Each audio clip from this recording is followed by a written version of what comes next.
السلام عليكم ورحمة الله وبركاته ওয়ালাইকুম আসসালাম ওরহমতুল্লাহি ওয়াবারাকাতুহ। হুজুর, আমি আপনার কাছ থেকে একটা বিষয় সম্পর্কে জানতে চাই।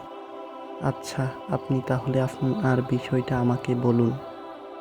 হুজুর, আমি জানতে চাচ্ছি গীবত মানে কি, একটু বুঝিয়ে বললে ভালো হতো।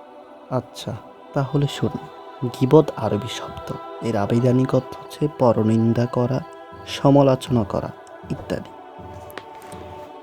আল্লাহ তাআলা গীবত সম্পর্কে বলেন, আর তোমরা একে অন্যের গীবত করো না।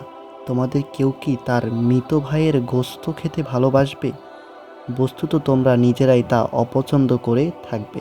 সূরা আল হিজরত আয়াত 12। কোরআনে নিজ মৃত ভাইয়ের গোশত খাওয়ার সাথে তুলনা করা হচ্ছে। সুতরাং গীবত থেকে আমরা সবাই বিরত থাকব। একটি হাদিসে মহানবী হযরত মুহাম্মদ সাল্লাল্লাহু আলাইহি সাল্লাম গীবতের পরিচয় বর্ণনা করেছেন। একদা নবী সাল্লাল্লাহু আলাইহি সাল্লাম বলেছেন, তোমরা কি জানো গীবত কি? সাহাবীগণ বললেন, আল্লাহ তার রাসূলই ভালো জানেন। রাসূলুল্লাহ সাল্লাল্লাহু আলাইহি সাল্লাম বললেন, গীবত হলো তুমি তোমার ভাইয়ের এমনভাবে সমালোচনা করবে যা শুনে সে মনে কষ্ট পায়। অতঃপর রাসূলুল্লাহ সাল্লাল্লাহু আলাইহি সাল্লামকে বলা হলো, আমি যা বলবো তা যদি আমার ভাইয়ের মধ্যে পাওয়া যায় সেক্ষেত্রে কি তা গীবত হবে?